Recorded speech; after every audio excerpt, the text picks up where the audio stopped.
Hey everybody, I'm working on a short story right now titled Looking for Perfection, which is kind of my attempt at a love story. And honestly, it's probably going to be the only love story I ever attempt.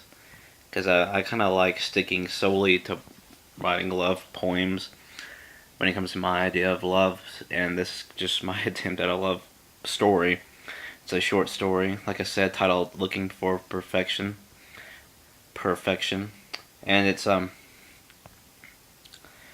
I'm going to read a little bit out of the first chapter for you that I've written.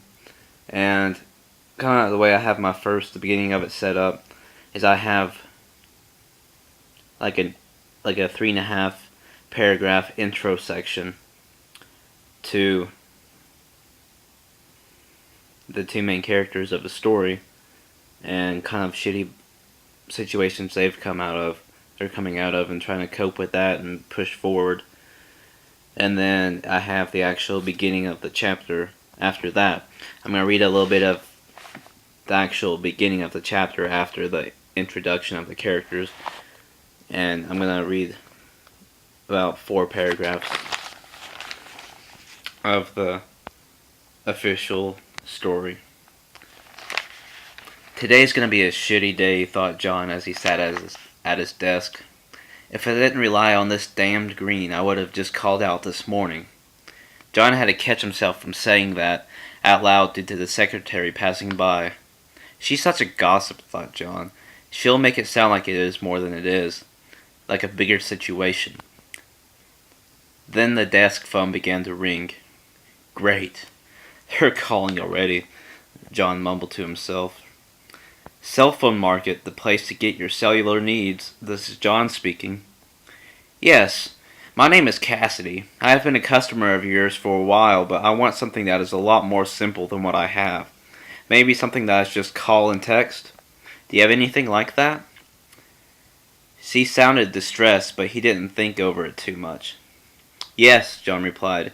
We have that. The plan for it is $15 a month, $12 to start it up normal. We also have plenty of accessories to choose from if you need any.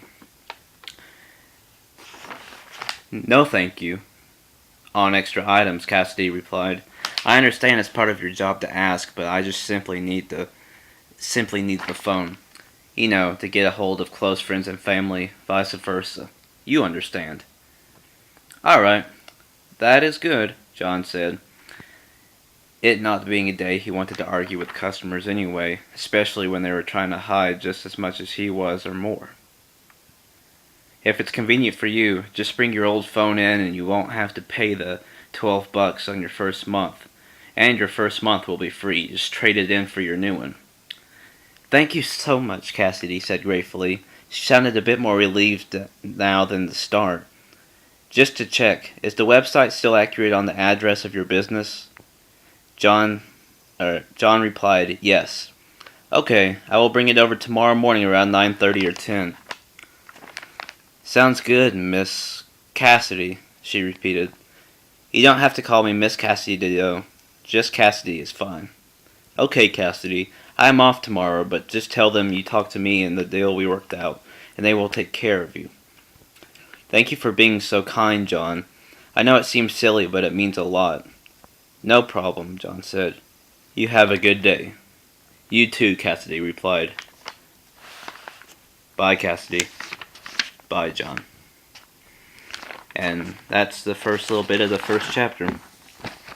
Just, if you want to give any feedback on what you thought, I know I'm not the best out loud reader, but if you want to give any reply to what you thought about it, just put a comment below. Greatly appreciated. Have a good one.